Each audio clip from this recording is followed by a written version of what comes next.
There we go. Boom. Well, welcome everyone with our flashy new swipe intro. Really cool. Welcome everyone to Building Medieval 3 Sieges and Settlements, I think is what we titled it in the end. That's right. Thank you very much everyone who's tuned in, or everyone who's watching this after the fact. We have some really cool, interesting stuff to Settlements show. And Walls. It was Settlements and Walls. Now it's Settlements and Walls. Now Sieges and Settlements. We've had a lot of names. Okay, but yes, we're here to talk about all those kinds of things, right? We will. In fact, I can throw up a little bit of what we will be talking about. There we go. Fancy swipe again. So we've got three kind of distinct bits today. And we have two esteemed guests who many of you will recognise from last time who will talk us through this. So firstly, we'll be talking about our vision. So correct me if I'm wrong, but that is more of a discussion, right? So we'll be talking through that. Then we have a tools workshop where Life here has brought some videos to show along. That sounds a little bit like a show and tell, but it is. Kind of is. And then we have some in-engine demonstrations, right? Where we'll be booting up the game in-engine to show off some of the stuff. That's right. Yeah, last time we showed campaign, our campaign build, and we wanted to show our battle prototypes today. Absolutely. Yeah, I think it's sort of during the announce, we talked a lot about the game overall, of course, and it was maybe a little bit more campaign focused. Last stream, of course, campaign, so it was really overdue to really dig into battle a little bit. I know everyone's super eager probably to see in-engine stuff. Last time I got a message on my phone mid-stream from people in the developer team who said, show the footage, show the game, too much talking. But it's obviously important. Like, we want to bring everyone on board, make sure that everyone's thoughts and feedback is even more relevant because it's sort of, we had a chance to bring everyone, on the journey of the line. And we're not used to showing the game this early on. You're not used to seeing our games this early on, so I think it's very important for us to be able to set that context and talk about where we're coming from and why we're showing what we're showing. Exactly. So I just want to make sure everyone at home, or if they're downstairs in the studio, knew what we were going to be running through today. But I also want I want to reintroduce you guys. So for people who missed the last one or caught it on a recap video, would you care to introduce yourself? So Life, you were here last time. You've got the name under you, I think. Creative. You had it somewhere. Creative director. Yes. Hello everyone. I'm Life. I'm the creative director on Medieval 3. And what is a creative director? Just for those who don't. Well, ultimately, I'm responsible for, let's say, the overall experience for players, the gameplay, but also the artistic realization of it, and sort of trying to bring all the experts that we have for the different disciplines, art and design and user interface and whatnot, try to align everyone and bring on the same journey. Fantastic. So a bit like with our fans here right now. Exactly. And we also have the wonderful Pav. Hello, yes. So I'm Pavel, I'm the game director. On the project, I'm ultimately responsible for the game and the team making it, ensuring that the team have everything they need to make the game. And ultimately, Life and I are the two devs that you're going to see mostly in the forums when you come talk to us, giving us your suggestions, and we're the ones actively reading and engaging with the forums. Exactly. So, do come tell us what you think. And speaking of, we've got on screen now what Building Medieval 3 is, right? Because it was we spoke about it a bit last time, so we won't go over it too much, but it's an intentional title choice. We're not playing. We are here to co-create the game, would you say? Yeah, this is these are the opportunities for us to kind of show the progress we're making during pre-production, because we are in pre-production. The game becomes more and more playable as we head towards production and ultimately in production. So these building medieval streams are there for us to kind of show you the guts and all of the process and the builds at the varying stages as we build towards the production of the game. Exactly. I think last time we talked a lot about how, especially on the art side, things aren't final. I think that's sort of the underlying, I guess, catchphrase for building medieval streams is that nothing's final, essentially. Yeah. Everything is work in progress. Some things are more finished than others. But it's ultimately about showing, as we're building this game, as we're developing the game very early in pre-production, everyone can jump on the ride and be part of it. I think, and over time, we will progress to playing, medieval and playing the game as the game. I look comes forward together. to titling the stream that. Yeah. I think we last time must have been 50, 60 times during the stream. We had to go, that's placeholder, that is placeholder. You'll be hearing plenty of caveats and plenty of disclaimers from us, because we will be showing the engine. But you said guts and all. I think this is a build that was kicked off yesterday, right? And we've got it here today. This morning. This is from this morning. So it's just us kind of trying to show what we've got and have discussion about it. We last time we had a bunch of questions and we asked people those questions. You put out a recap blog, mentioning some of the things we learned about that. I think people can expect to see more of those questions this time, right? Yes, absolutely. Yeah, what we want to do with these streams is kind of put together some key questions that we can get feedback on. Obviously, outside of the questions, there's also the general feedback to what we're showing, and the topics that come up as a result of the streams that we're doing, that we're actively kind of listening and engaging with as well. Yep. So yes, absolutely, we will be. Just as before, we've got the forum set up with the questions as we ask them. We'll be reading through all of the feedback that we get, and again, summarizing it for the team. Exactly. There's a link actually at the bottom of the screen where you can get involved. It is, I think, covered a little bit by Horseman, but it's link.totalwar.com/med3, and that will take you to the forums where either now or at the end of the stream, Steve will confirm at some point, all of the questions that we're asking here will be there for you guys to answer. That's right. So, is there anything else we want to say about this stream, or do we want to get going? I think we get going. Yeah. Awesome. So the first topics we have are more discussion-y. We do have some art to show, which I think we've agreed I'll just kind of ambiently throw up at some point. Yeah. But the first part of the vision we wanted to talk about is battle. Yes. So I think one element we talked a lot about in the team is sort of the idea of really honing in on what made Total War great, especially Total War, like historical Total War great in the first place. And that's really that simulation of a medieval battle or any historical setting, right? It's not necessarily about making a game with let's say, all the conventions of game design, but really about a simulation of what would an army between two epic armies, a battle between two epic armies look like. And then ultimately allowing you as a player, of course, to, let's say, choreograph your own Hollywood epic cinematic clash. Yeah, and the challenge is often actually fighting against the gaminess and the contrivedness of a game experience. Actually, trying to get that evocative kind of recreation of the historical battles or that Hollywood experience. Yeah, and I think that simulation approach is really important because that makes it feel real. That makes it feel like you're there. You're looking at your armies invading the eastern enemy finally, right? Yeah. And I think last time on the campaign stream we talked a lot about the notion of window to the world, which is certainly a mantra or a pillar, how we call it. A mantra we always kind of come back as part of development, and battle, it's even more important. The comparison is always where's Wally, right? So that idea of opening up the history book and seeing that big vista of a battle, and you look around and you see all this lovely detail. Where's Waldo for those not outside of England? We don't know any other versions of Wally. I think it's Where's Walter in German. Okay, Where's Walter? There you go.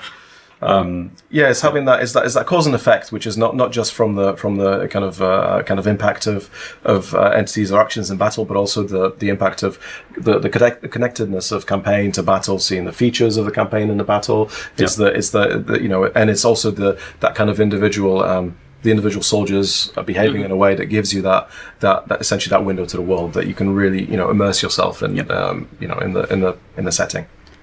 And a big part of the window to the world of the simulation is, of course, morale, and sort of we call it the psychology of battle.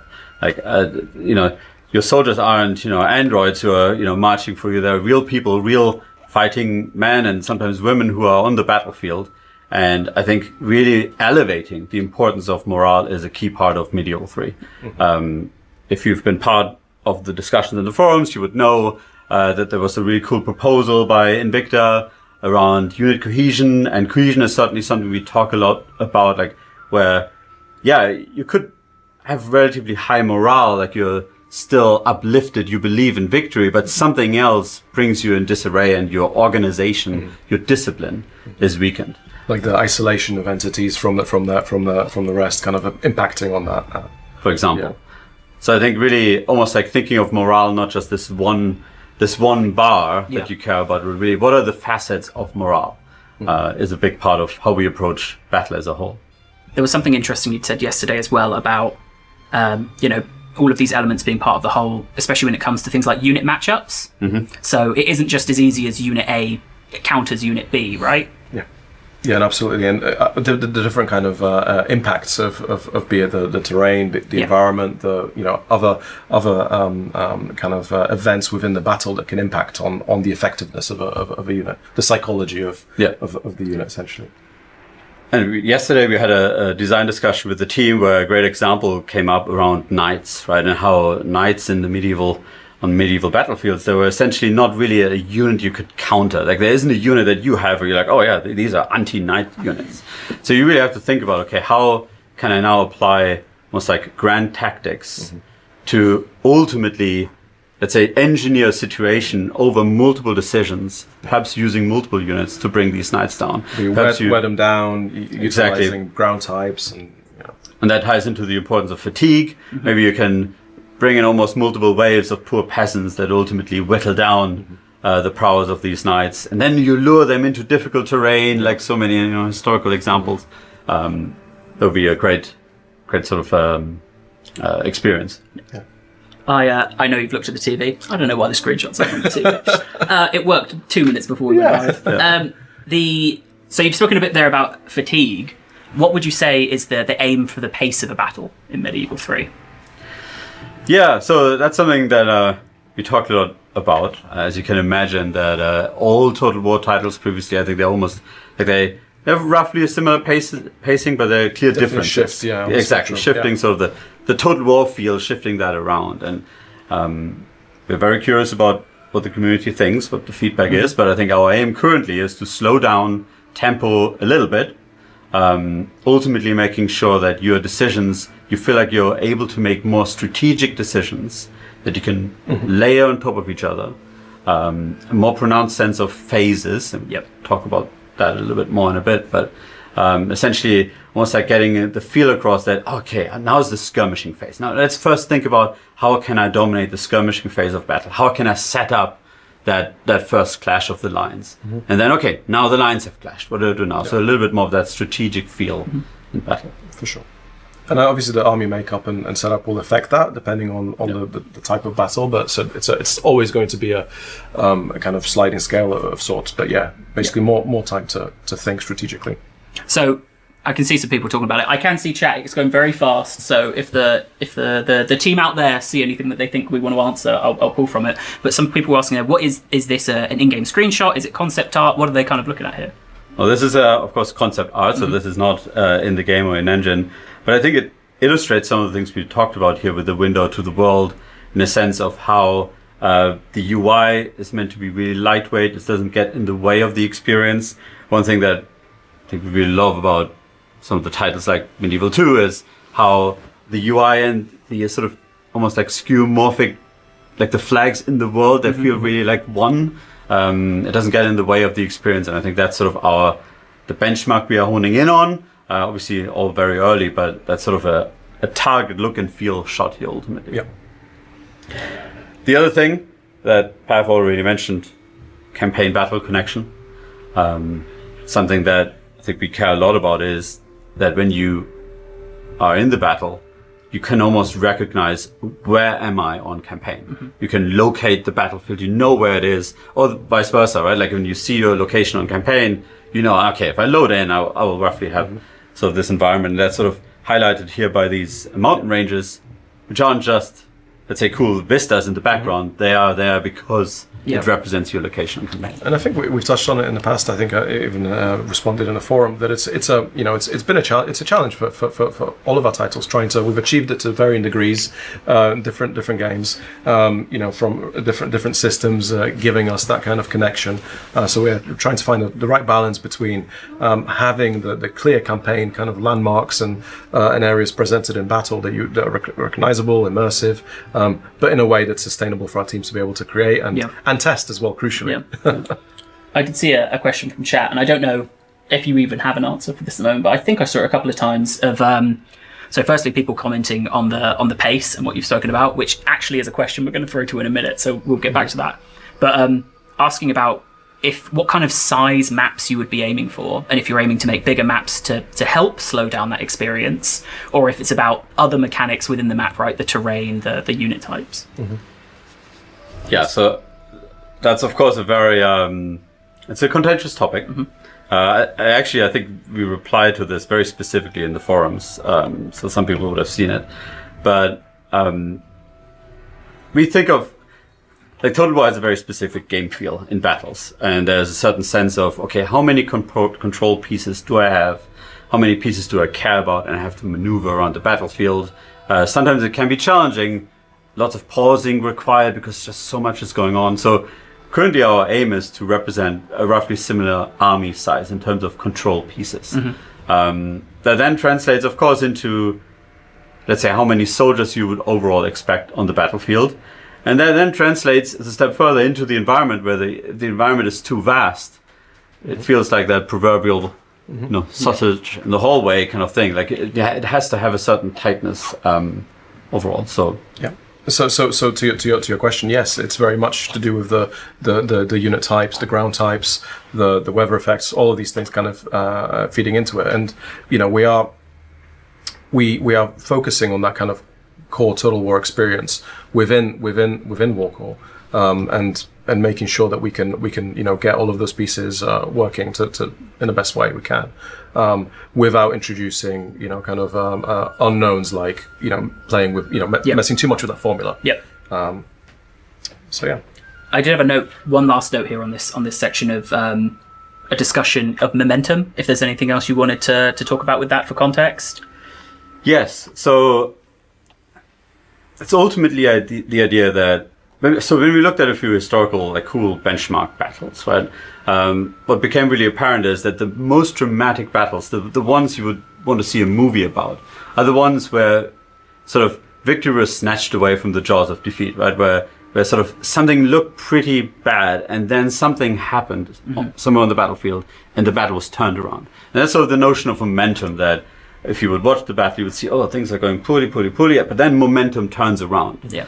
And, of course, Grunwald is an example where the Teutonic Order was kind of sort of doing pretty well, almost winning, and then things turned around. Bouvin, Battle of Bouvin is another example. Agincourt to a degree as well, even though it's famous more for other things, but also a case of not necessarily just that the underdog is winning, but rather that one side is doing poorly and then can turn things around. Yep. And that's something we're really eager to represent. Again, morale comes into this a little bit, where sort of you could imagine it as you're a soldier on the battlefield, okay, and you see someone on the right doing a heroic stand, winning perhaps a battle that weren't supposed, or nobody thought possible that they would win. And that sort of sparks and creates hope and then ripples through the army, almost like a positive, we have chain routing, of course, but almost like a positive jolt of hope that can easily be squashed again. It's not like now the avalanche is turning, but can create a spark where you can either achieve victory yourself, or where if you're doing well in battle, you have to be mindful and be careful, like, the right battle cry in the right moment, right? Yeah. The right kind of general snipe in the right moment. It's something that gives you more agency and hope as well. Even things are looking like you're pretty much done. There's a hope. There's a chance. Yeah. And it kind of, in the simulation plays into that as well. That it's not just contrived kind of gamey step by step. No, these things can happen if you play it right. Yeah. You can turn get victory from the clinches of the big example here would be that you're sort of demonstratively, the king is lifting the visor, right? And the flag is raised to show everyone, I'm still here, even though it looks pretty bad, I'm still here. Yeah, I was going to say. And that's part of the simulation, right? Where suddenly a glimmer of hope, they get squashed immediately, right? So, yeah. It's like watching people for the first time press the button in Shogun 2, where they dismount and go into the square and think, oh my god, what have they just done? But then you see the morale effect that has. It's just the magic and the replayability that you get from that as well, and the different scenarios that can play out and the stories you can tell, I think, is really, really powerful.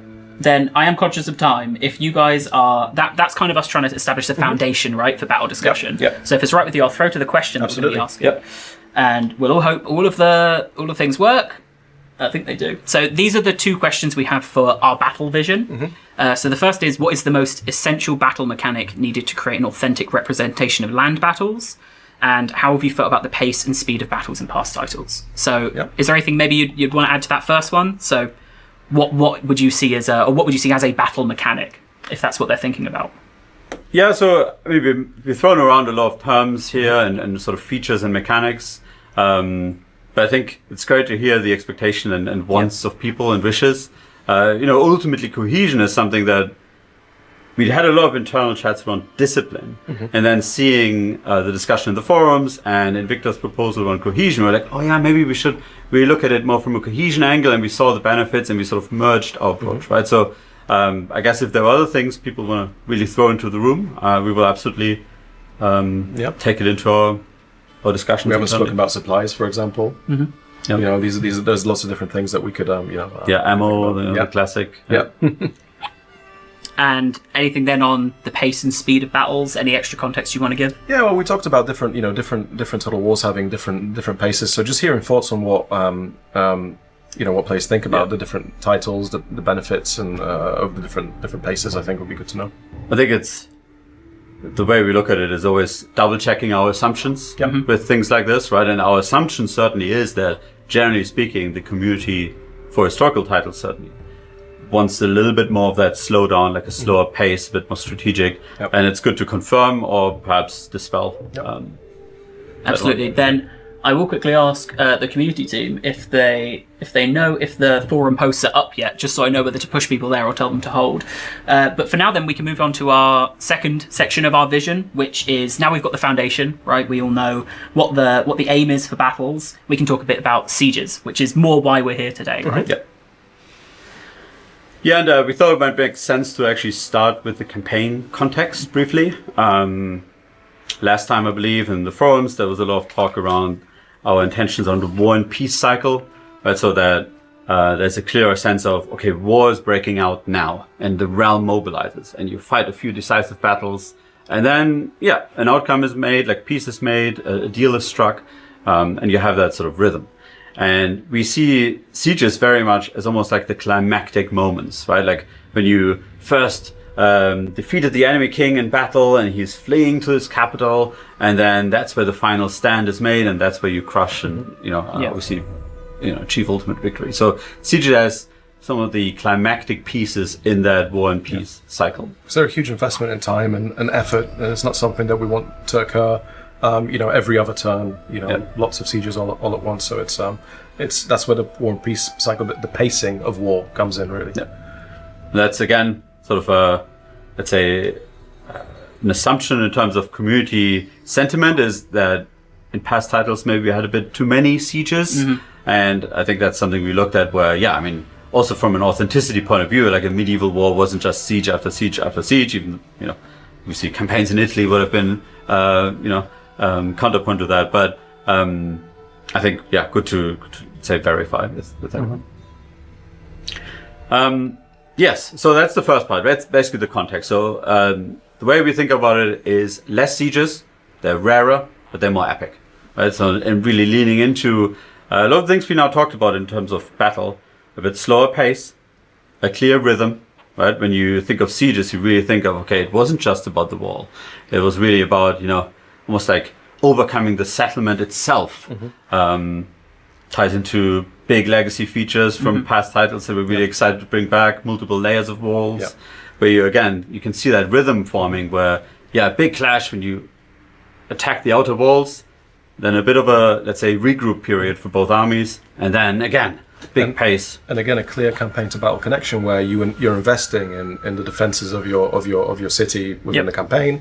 You're upgrading your walls. You're upgrading different elements, and that's represented in battle. So your investment in campaign is directly represented in what you're seeing in the battlefield and how many layers of wall or defenses you have to defend or as an attacker fight through. So how paranoid you are will really affect how easy it is then to defend when you're attacked. Yeah. And that's, of course, again, like the window to the world, right? Where you, I think last time, talked a lot about window to the world is the immersion, the detail, but also reaching through and manipulating the world and leaving your mark. And that's definitely something we're going to come back to in a bit. Fair few people asking if moats are something you'd consider. Yes. Yep. That's so far. That's the intent. If we can make them work. I didn't know if they were in the in-engine demonstration that we have. No, not yet. They're actually just this morning. I think this morning was a post. Oh, I have a first version of it working. Yeah, it's not in this one though. We increased the depth by some meters this morning. Yeah. Make it harder to swim across. That would be an example. Last time, I believe we talked about building perks, which was a term that people really didn't like, and I mean we didn't like. No. I believe Cody Bonds, he was suggesting improvements. Building improvements. Yeah, building improvements. Yeah, maybe a candidate. But moats is something we consider as a good example for that, where on campaign you generally upgrade walls as a separate building chain, and then a moat would be something like an improvement you attach on top. Yeah. But we'll get to that later. I think we've got a question where we're gonna put to everyone about that as well. Then just to show one that we were let's say we're cultured enough. Great inspiration that we had. Luke, one of our senior designers, he found this very, very early on. It was sort of a driving force. It's a painting by Éloi Firmin about the siege of Rhodes when the Hospitaliers captured it in early 14th century. Have you seen it? Yeah. No, screen's broken. And it's sort of a really, holiday. Let's say, vibrant and evocative picture of a siege, like painting of a siege, where you really get that sense of, where's Wally or Waldo or Walter. The window to the world, you see that detail, but you also see the carnage and you see the emotion that's in it. So I think a great picture to sort of, that was the early driving force behind our concepts. Yeah. Fantastic. Then, if it's right with you guys, we will ask the question we have for our vision section, sieges, and then we will move on. So I believe question 2. Yes. So the first one of these is very similar to the last one, which is what is the most essential battle mechanic needed to create an authentic representation of siege battles? So we'll have the answers for land battles, but if something, it could be the same answer, right? It could be that something is really key for both. But if you think there's something that's more important for sieges, this gives the opportunity to air that out.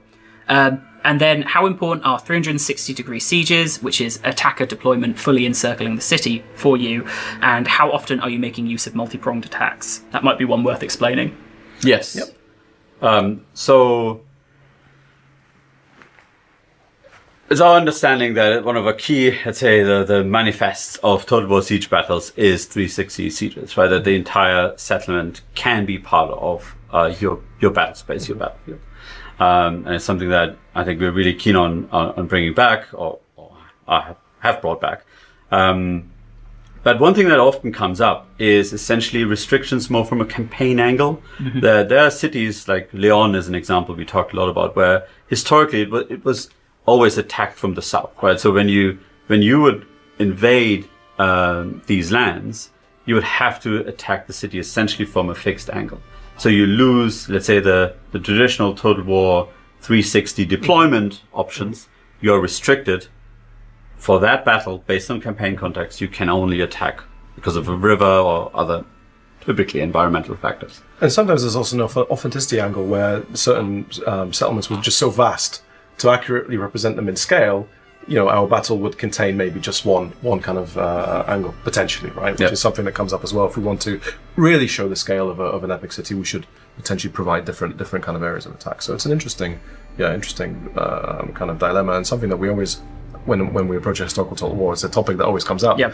And again, which is why across our Total War games, there are different approaches and different titles. There are. I will say, I thought I was going crazy because there's that little horseman covering the word, and it's just on ours because we've got the YouTube feed. Okay. So there's no horse. When I was referencing a horseman covering the words, I was clearly saying. So to answer those questions, there is the link there, and it's also in the description of YouTube. It may be being posted on Twitch. But if you follow that link, either now maybe or after the stream for sure, we will have categories for all these questions. So we will be moving on to our next section, which I have a button.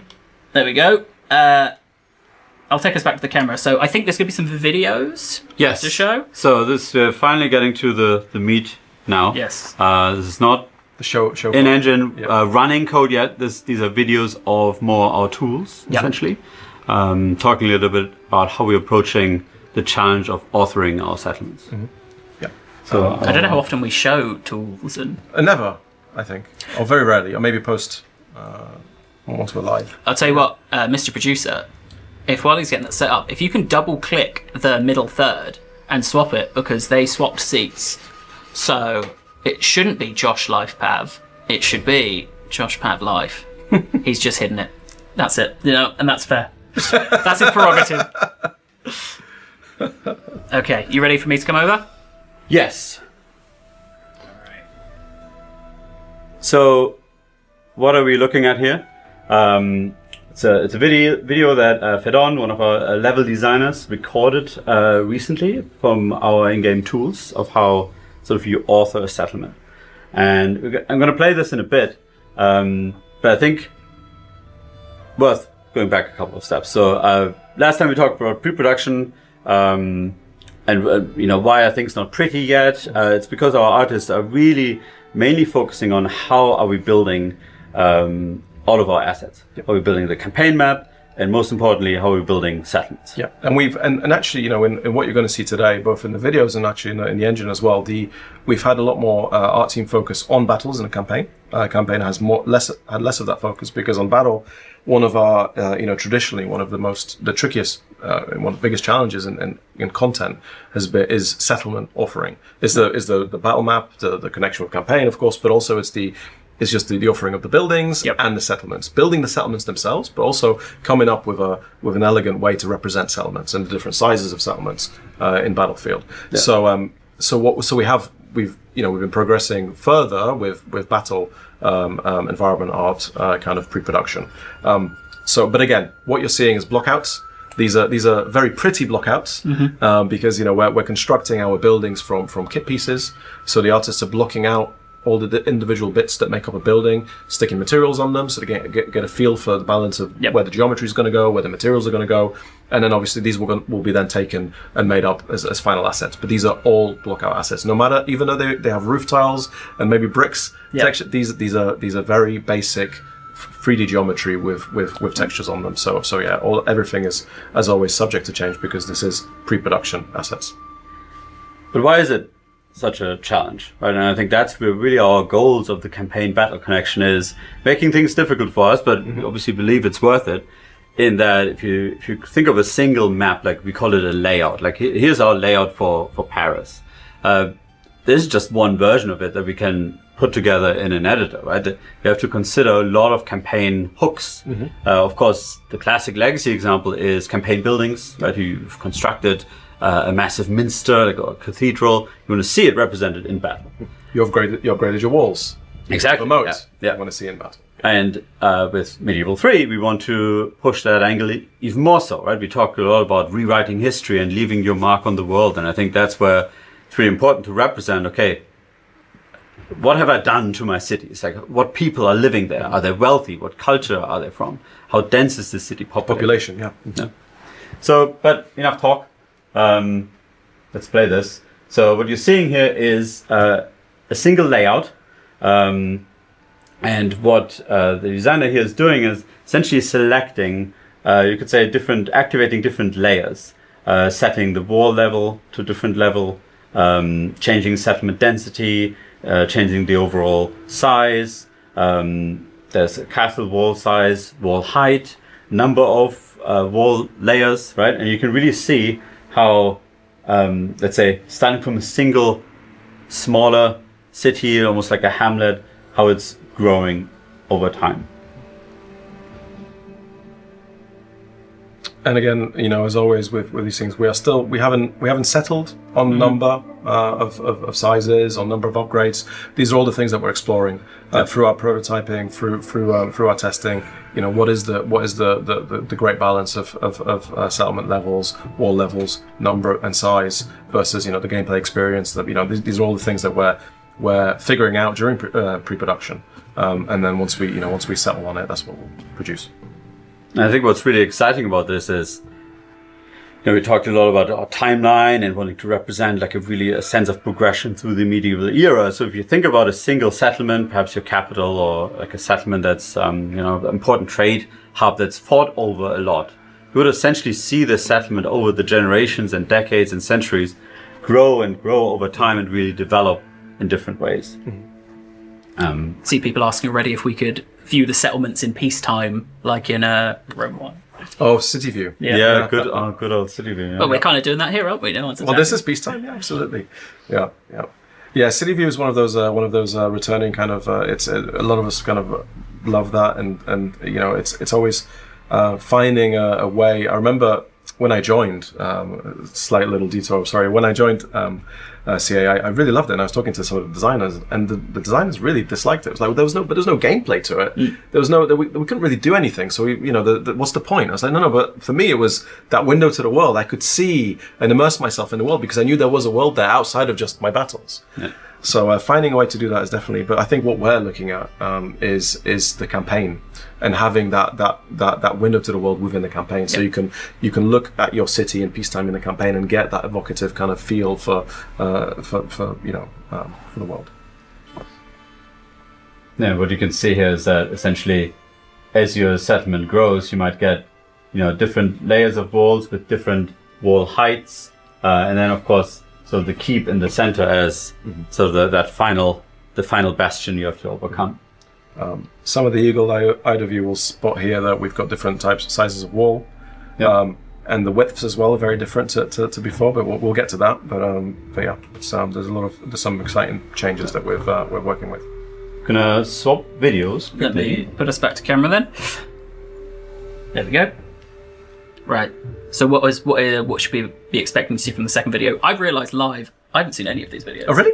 Have you not? I've loaded them all up and I was like, I'm going to have them all explained to me anyways. Are you ready for me? Yeah.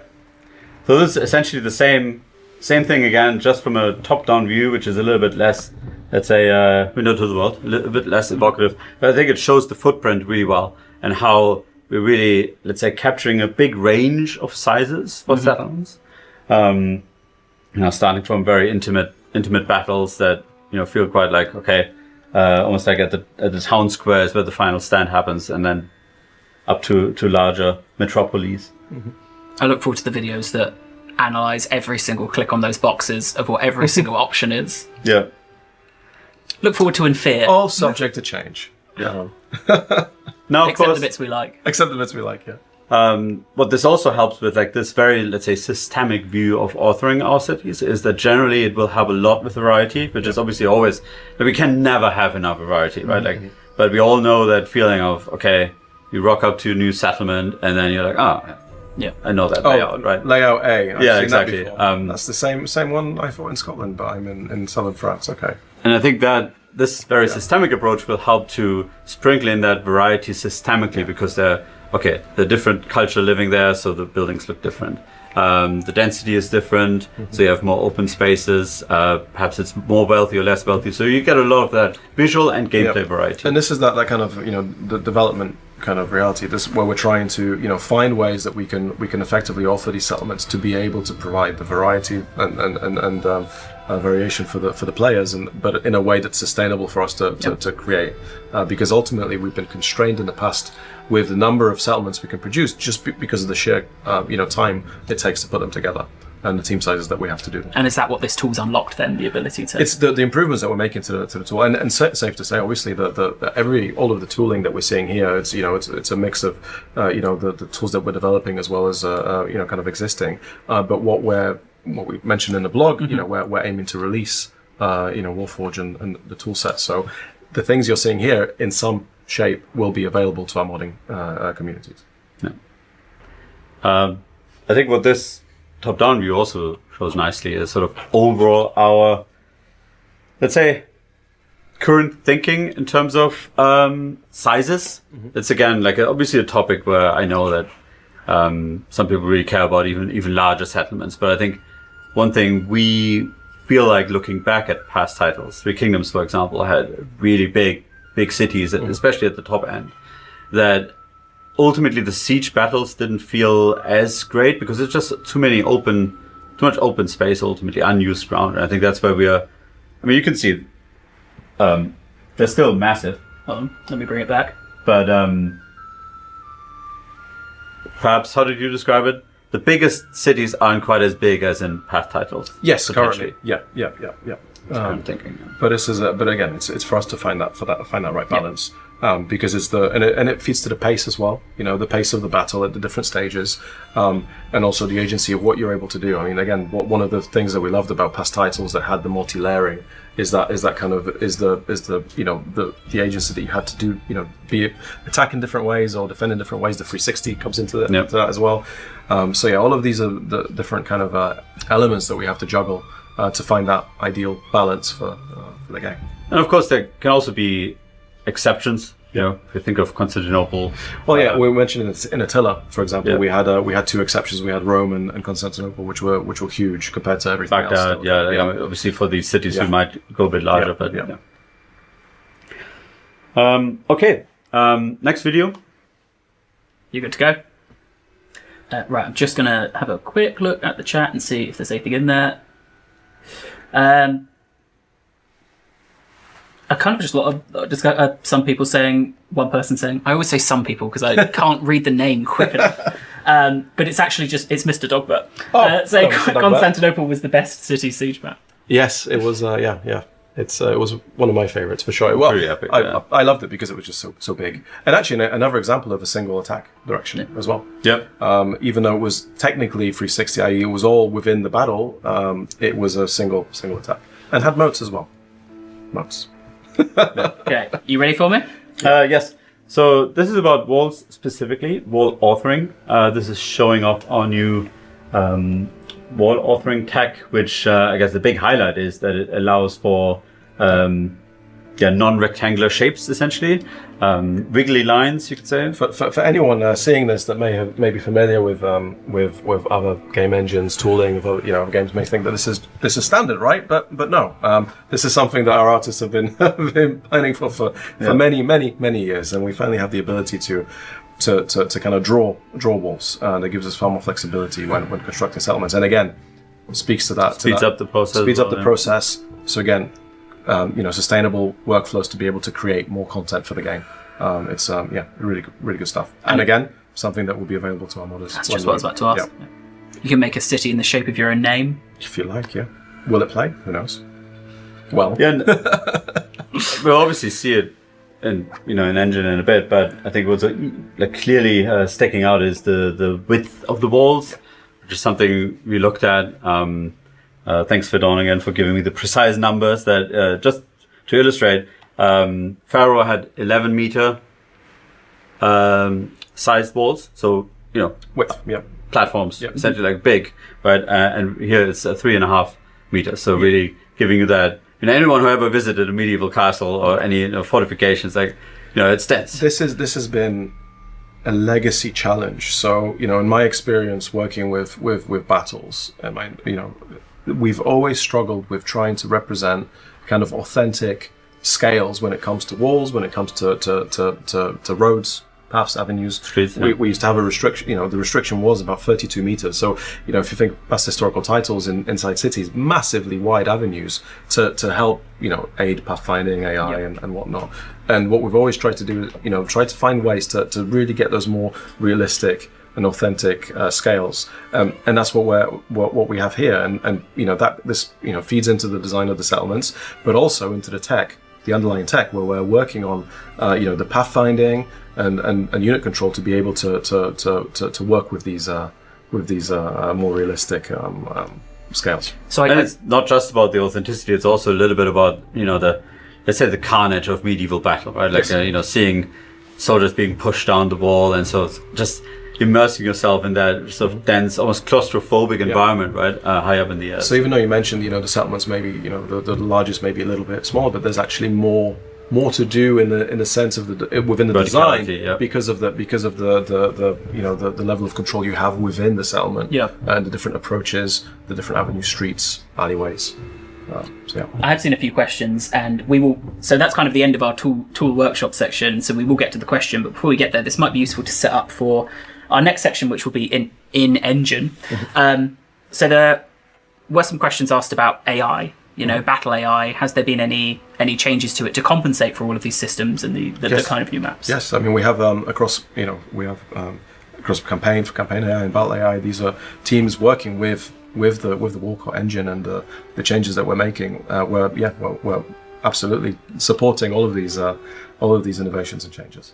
Yeah, I mean, we're very much aware about the community expectations around AI.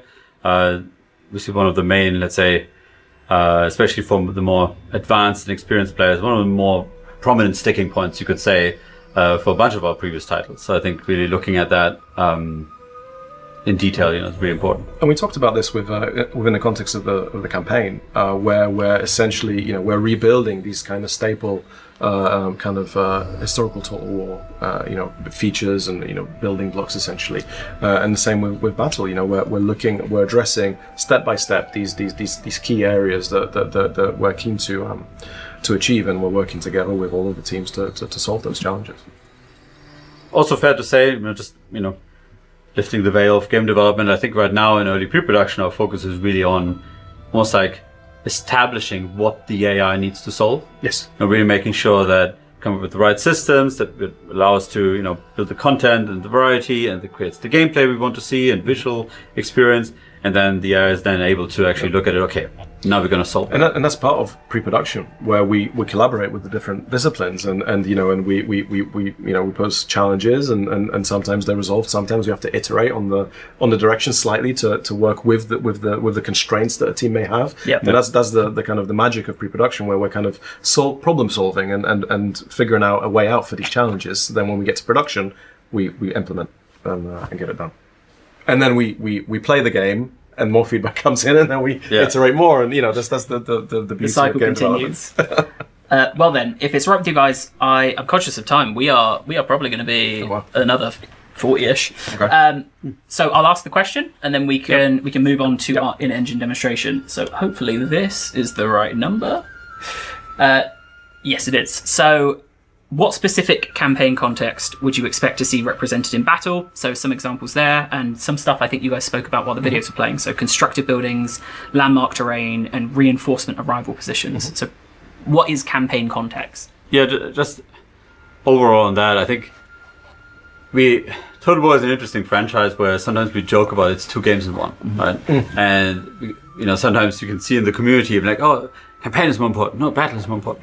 I think where we are at is that we understand that the beauty of Total War is both coming together as one experience, where the battles are awesome and cool because they matter because they're part of your campaign.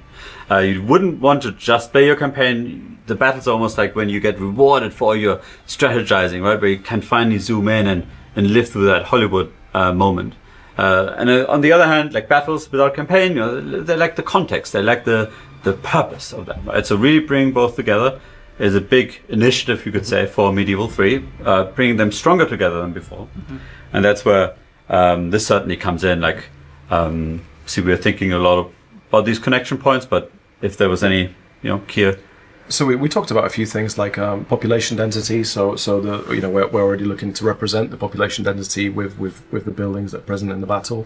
We talked about things like specific buildings or upgrades, like the wall defenses. But anything else that I think would kind of speak to that ambition of having this connection. I think one thing I'd say that we saw from some of the last discussion we saw, and would be nice to kind of emphasize here, is just because we've mentioned something, that doesn't mean it's not worth talking about and mentioning in there. So even for the questions of what's the most important mechanic, just because we've said morale, that doesn't mean they go, oh, well, they're doing morale. This is the other thing. It's really useful for us. So we spoke about moats, we spoke about, wall levels, knowing what that general expectation, including the things we've spoken about, lets us know where we're on the right track, as well as what wants to be seen in addition. And likewise, we've called out some of these questions that we're posing here. But if there's something that we've spoken about that someone out there feels strongly about it, stick a forum thread about. Look, you said this. Let's dive into it. Let's dig in and and I know that, or we know that some of the worries of the community out there is that perhaps, okay, how can we strike the balance here between taking a lot of feedback on board, but not trying to, serve too many different threads? And I think certainly, we do have a clear direction for the game, which is partially founded also on our understanding of the community.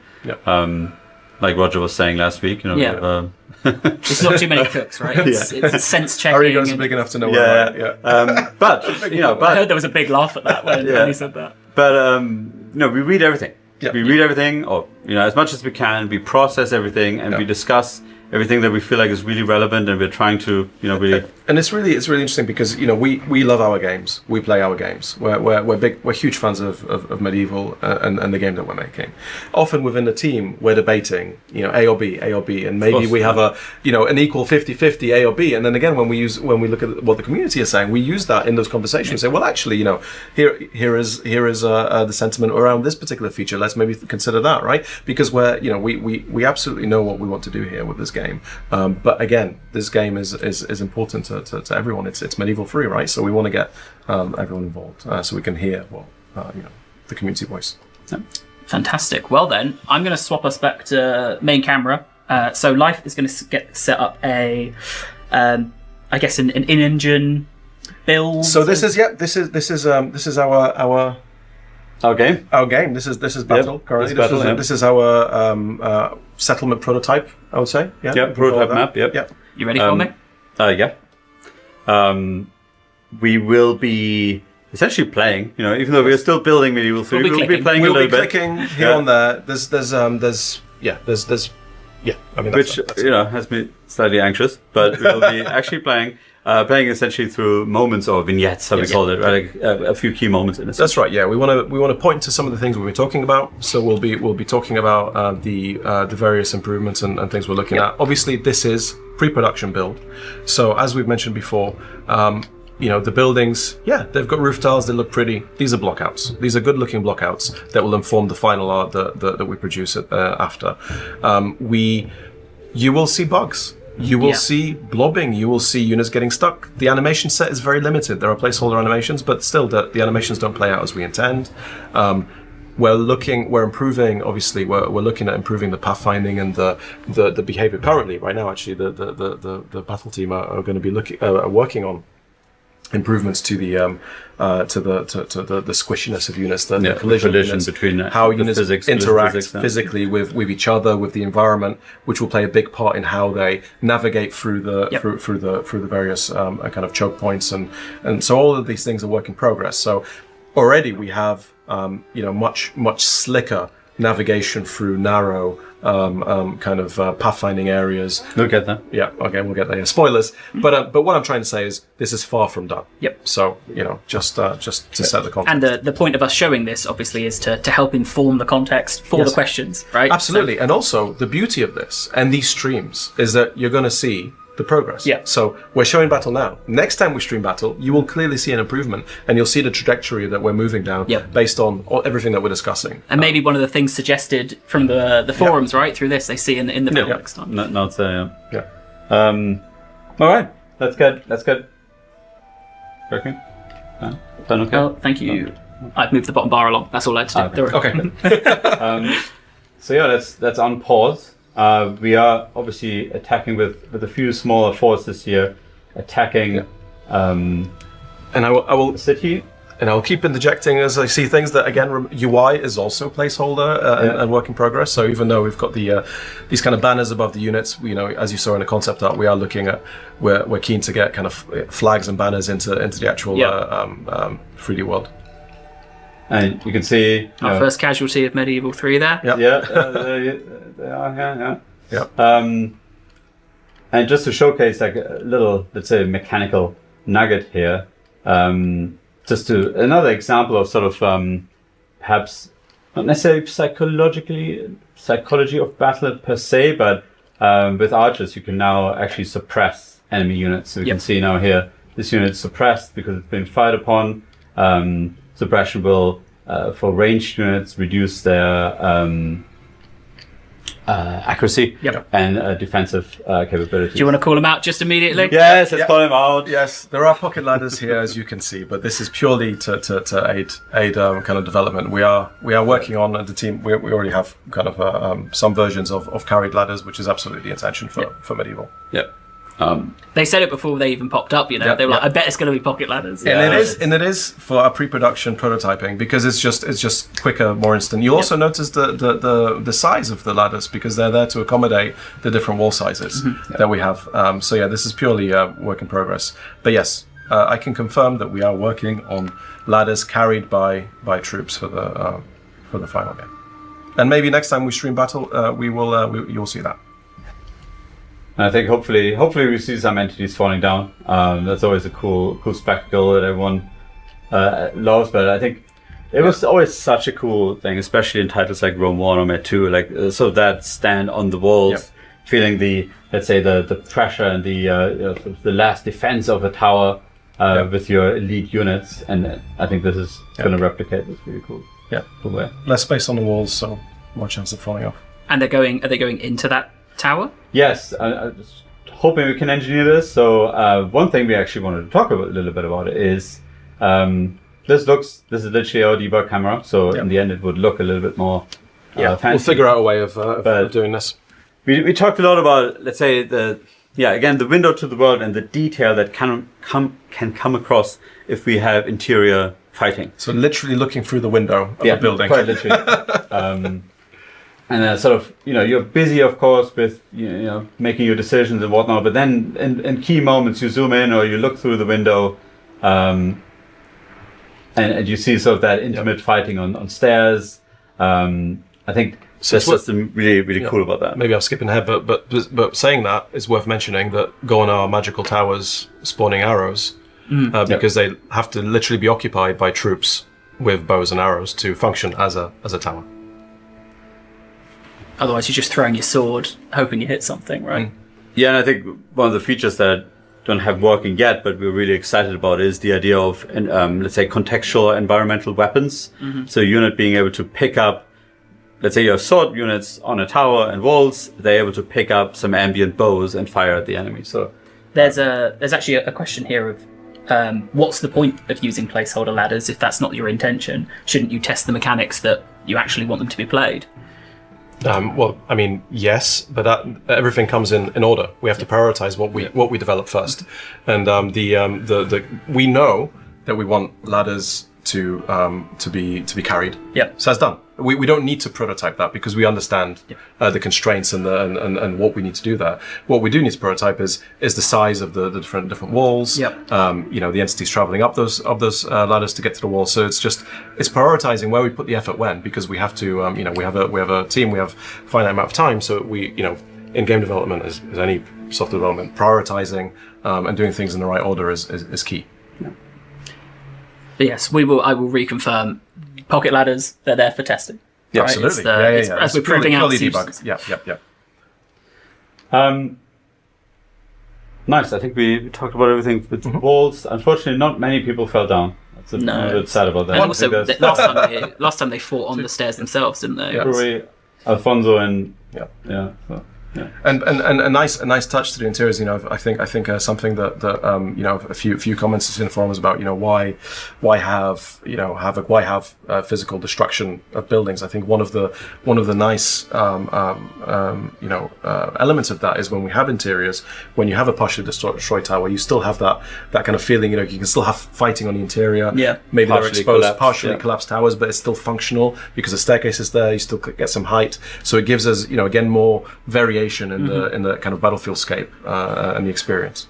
One, I would say it's an ambition and intention, but one thing that was really great about this Siege of Rhodes painting. So the idea of climbing up the rubble. So if you destroy a wall piece, maybe entities can climb up to higher levels there. Do we want to? And there's the peril of the collapse as well as you're trying to get through. Yep. Do we want to pause there to ask our question before we move on to the next engine? Yep. I'm just checking that we covered everything that you wanted to in that section. So fighting through towers, pocket ladders. The level of verticality you expect, we spoke about a bit, fighting on the stairs. So if there's archers at the top of that tower, does that mean I'm going to fight my way up the stairs to get to the top to kill the archers? Yeah, indeed. Yes. I think I wasn't able to replicate it now, but we had some really cool videos where essentially you're fighting on 3 levels. on the ground, on the walls, and then on the tower. Wow. And that's just really cool spectacle. And it's the verticality we talked about. Yep. Right? Yeah, for sure. Fantastic. Then I will move us over to our question for the wall combat section, which is number 4. So this will be posted on the forums.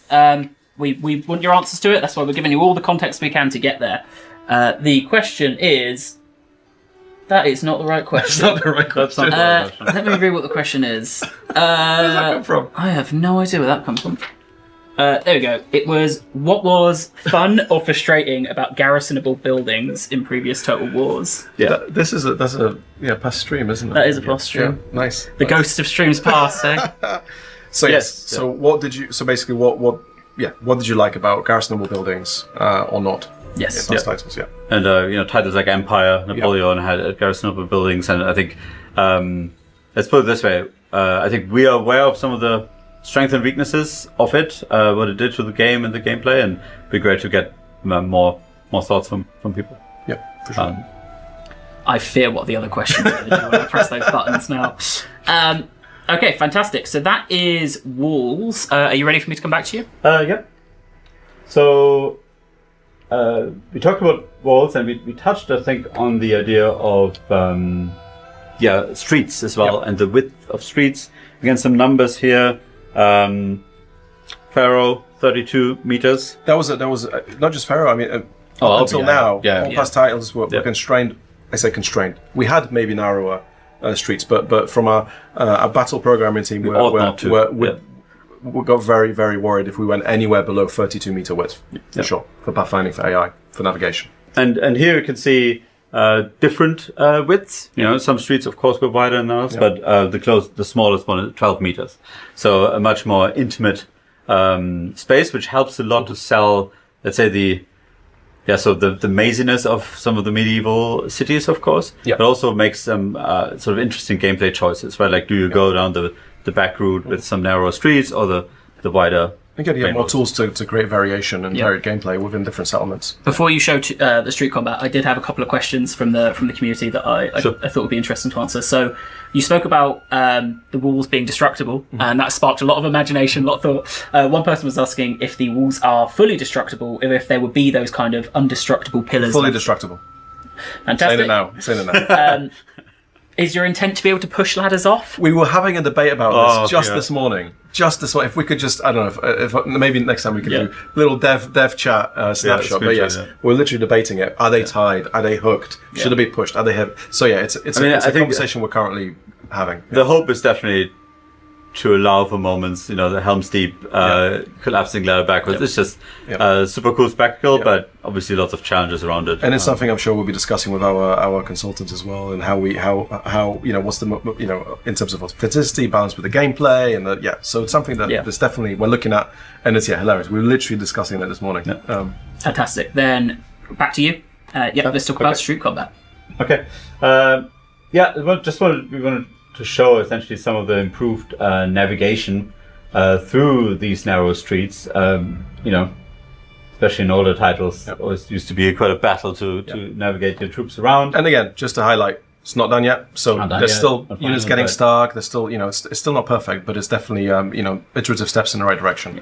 Yeah. And with that also is the user experience of navigating. So things like dragging out units and controlling your units through these tight spaces is something that we've been concentrating on as well.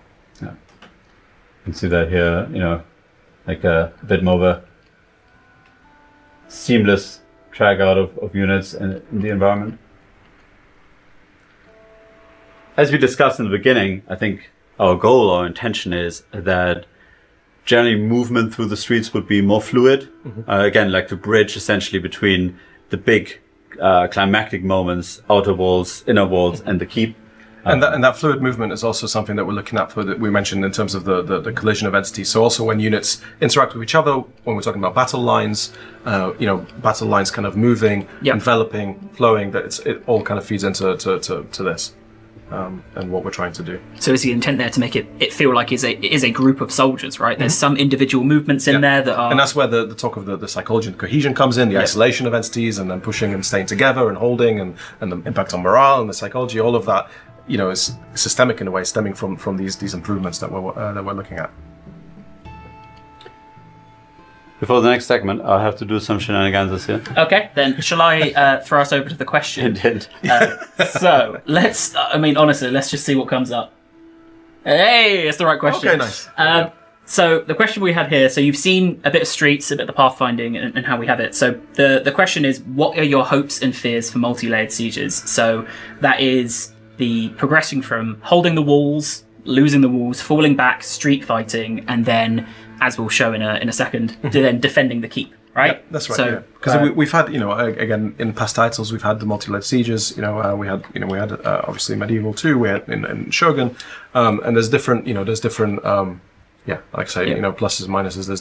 There's the flow, there's the pacing, which we've covered already, all the way through to last stands at the keep, and it's basically a broad question around from past experiences and your understanding of the period. What are your hopes and dreams? Because I think you guys were talking about where would people want the majority of fighting to be, right? Mm-hmm. Is it 50% at the keep, and the others are just fallbacks that you've lost? So it's kind of just general feedback on that. On that. Sorry. I think the worst. Let's say the pitfall we want to avoid is essentially a sense of slog. Mm-hmm. Right? That would be the worst version of a siege battle. Where it's like, I think sometimes in the past we did this really well with this rhythm.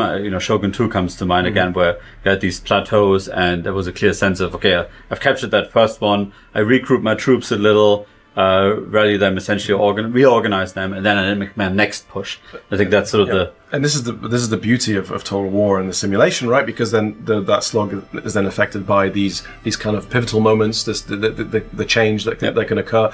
Also the various upgrades, what defensible upgrades, how they can, or lack of, changing the pace and the balance of all of that is key, and how all of these elements interplay. Yeah, I guess that's something that hopefully the earlier videos showcased a little bit, that when we say multiple layers of walls, not every settlement will have that, right? It's basically the investment. It's an investment, It's your investment, or the state of the city and the campaign. I can't wait for them to see that shot. That's such a cool shot. But I just want to say, if Steve's listening, which I think he is, if you can just confirm if all of the questions are live on the forums, because I think we can start pushing people there now. So that link in the bottom right-hand corner of your screen, that will take you to the forums where all of these questions we've asked. It'd be fantastic if you could give us some answers there. We'll look through those, read those, maybe another recap blog when we get towards our next stream to summarise what we've learned from that. Yeah. Okay, he said the forums are live, should be, we'll find out soon. Okay. You tell us, and forums live. Have a look at the link. Are you ready for our final? Yeah. So this is our final section of the stream, right? Yeah, pretty much. So before we start, I think worth talking a little bit about defensible positions. Mm-hmm. That's essentially almost like another wall layer or fortifications that we would love players to be able to essentially construct and customize. One of the things we talked about very early on is essentially defender gameplay and sieges. Like, how can we make sure that a defender feels like, okay, I can actually, let's say, have some authorship here. The attacker decides where to attack. They had a lot of siege actions on campaign, perhaps. And they sort of they determine how the battle plays. But the defender is almost more like the backseat, right? Yeah. Now can we give more authorship? And then, of course, we've tried similar things in Attila with barricades. Mm-hmm. And this is almost like, like an evolution of this, inspired by some of the Italian sieges, for example, where the settlement was besieged and the population itself almost like was rallying and trying to improvise defenses. And that's really the fantasy of these. These are positions that would probably look like improvised cards being thrown over, perhaps little watchtowers quickly raised. Sort of more of that improvised element of, these are the people of the city have now stood up to defend. Yeah. Stood up to defend. Yeah. Exactly. Or raised. So we have two of them here. We can try to attack them with our troops. Then we'll be like, we do have water. There is water, yes. Doesn't go all the way around, so it's not legally a moat, right? That is not a moat. No, that is a river. This is a river. They just need to ditch. Yeah, absolutely. Yeah. And this is just essentially one version of this right now. it's a bit, let's say, put together of multiple pieces. You can see some barrels that people, push to place, some obviously grey block, but there might be raised platforms that were quickly put together by the carpenters of the settlement. And then currently it's multiple units essentially manning these, but the goal would be that you can take perhaps just a single unit and essentially make your stand there. Fantastic to see them running over the bridge, taking fire, and even so, everything is placeholder, right? But Pathfinding across a very narrow bridge. Yes, it's still evocative, right? Yes. That's the goal of blocking it out in this way. And that's what these prototypes allow us to do is, again, play with the different balance of widths, different combination of bridges to fords to really find that nice balance, and also stress test when the teams are working on the pathfinding and the AI team is working on with that. They have that kind of essentially worst case or the different combinations of setups that we can then use when offering settlements. Yep. I saw a couple of people asking it in the other one, but maybe more pertinent here is friendly fire something you're considering?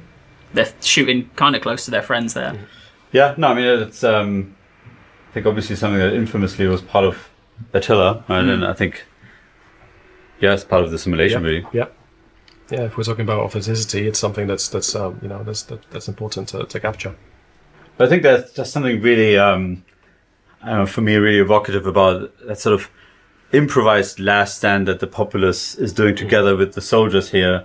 Obviously a really cool set piece with the archers standing on top and sort of you're pouring in.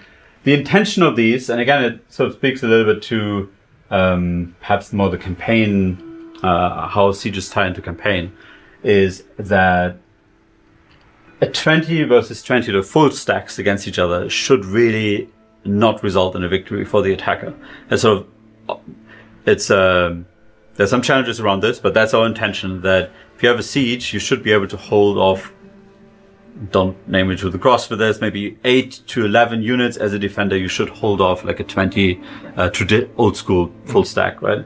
And obviously that's only possible if you have measures on your hands to actually apply that damage. Walls help with that, of course, and these defensible positions will be another way for you to hold a place with 1 or 2 units and really dish out a lot of damage. It's kind of one of the defensible positions, the settlement upgrades, but also your ability to peel back as well, right, and fall back and utilize the defenses effectively at the right time. So there's definitely an element, that classic element, right, of kind of retreating through the layers to your if you have them, right, because obviously less developed and earlier settlements will not. Yeah, you can see here the unfortunate end of our troops. Yeah. Oh dear. You've lost your very first Medieval 3 battle, really. No, well, you've got to push through to the keep. Well, we can. You set things up that this is hard to lose, basically. So onto the keep. And crucially, as with the towers, the keep is more than just a box. There is an interior that you can actually fight through to. And you've got there's some archers at the top there. So if you want to hide your king at the top of the tower, well, you could, you could retreat all the way to the top, and have a last stand from the very top of the keep. Yeah. This is probably going to be impossible for me to replicate now, but you were able to get some really cool shots and scenes where essentially now within the keep, the soldiers are fighting their way up. Yeah, we had an epic kind of playtest where you could literally see the soldiers fighting up the stairs, making their way to the top. So really, there was archers coming down to meet you. Yeah. The stream at some point it will go from building Medieval 3 to just watching Medieval 3, and we'll just watch life climb up towers and keeps. Yeah. And there's of course a lot for us to improve in terms of how smooth the navigation is through these very tight spaces. I mean, we talked about how it's a challenge to get to 12 meters street width, making sure that our entities and units flow through these super tight spaces. It can be quite a challenge. But it all kind of feeds into the behavior and interaction of entities, and it'll feed into the way they interact with each other when they're fighting, the battle lines, the squishiness of them. It's all all kind of works to achieve a much more evocative and slick kind of experience. That's cool to see them all getting ready. Will they be able to shoot down? Yeah, for sure. We've all had, experiences with past titles of units getting stuck on walls, getting stuck in towers. We're really trying to kind of stop that from happening with meta-free, so everything just flows. Yeah, a bit of stuckedness still happening. But yeah, still a long way to go. But again, this is the idea. We're showing you pre-production kind of builds here. So and as we stream more, you're going to see things change. You're going to see the improvements as we lead up to as we move through the development process. Brilliant. Well then, shall I move us on to our final question, and then we'll start to wrap things up. So let's see if it's the right question. Hey. So our last two questions, which should be live now. The first of which is, what was fun or frustrating about barricades in previous Total War titles? Mm-hmm. So you spoke about Attila and the barricade system there. I think a lot of people, obviously Warhammer 3, the most recent iteration of barricades and towers, so hearing what they thought there. There was actually a fair bit of discussion I saw in the chat about, would I be able to build towers like in Warhammer 3? No, that's not something you consider in the battle now. It's more of a... I guess it ties into the campaign context. Yeah. Over seasons and months of siege, you would... Yeah, we want to kind of have that approach where, anything significant you invest in the campaign, on the campaign side. And the battle side is more of the kind of what you already have kind of bunched together. It's the kind of pre-battle, the final assault playing out within final preparation. A matter of a couple of hours. Exactly, yeah. Fantastic. That's question 1. Question 2 was, what kind of wall and tower defenses would you like to see in sieges? Yeah, so we talked about moats, but we're also discussing things, hoardings and barbicans and all of these kind of things. Different types of gates, ultimately gate mechanisms. Yeah. And so that's why I wanted to clarify the tower defenses. We're not talking about plonking a tower down, right? No. We're talking about a tower that exists, how to defend on that top tower. of the tower, like bastion artillery, and again, it's a lot of people. Yeah, we're talking about, again, you are on the campaign map. Yep. You are choosing to invest in the defense of your settlement. What are the things that you have? What are the improvements or the building chains that help you improve the settlement? Is it different types of towers, different types of wall? We already talked about sizes, but then what can you put on top of your walls? Do you put hoardings on top of your walls? Do you put bastion artillery on top of your walls? Do you increase the kind of the gate complexity to safeguard? All of these things. Fantastic. Well then, did I interrupt you? No. Well then, that's going to bring us really to the end of everything that we had to show. That was, I think, quite a long stream for what we have here. 15 minutes. Yeah. But thank you everyone who's going to go ahead and answer them. Thank you to everyone who streams it, watches us, even if you don't go on to answer. We really appreciate your thoughts in the chat, and we try and capture them. That's all absolutely fantastic. Please join the forums. Yes, please join the community. Yes, the Med-Free community, and tell us what you think. Thank you for tuning in, and hopefully we haven't scared you with our work in progress, warts and all. But this is really what we intend to do here is really kind of lift the veil on how we make a Total War game, show you the entire process from the pre-production and beyond, and be able to point at things and say, yeah, this is broken. This is how we're going to improve it, and then show you that path of improvement as we iterate. And it was about 3-ish months since the last stream we had. Yeah, so we're looking to do, we're obviously engaging on the forums, we're responding to key topics, but we're looking to have, roughly quarterly blogs with followed closely by a stream. Different themes. So maybe next time we'll be talking about campaign again, or we ideally like to tie the streams to whatever we're currently working on. So we're literally showing you what the team is currently looking at. The latest. Yeah. Well, you said some of the discussions in chat were discussions you were having literally this morning, right? Because that's why we're doing this. Yeah, this is literally live development, right? Yeah. Well, fantastic. Thank you both so much for coming on. Thank you for preparing all the materials, including an entire in-game engine demonstration.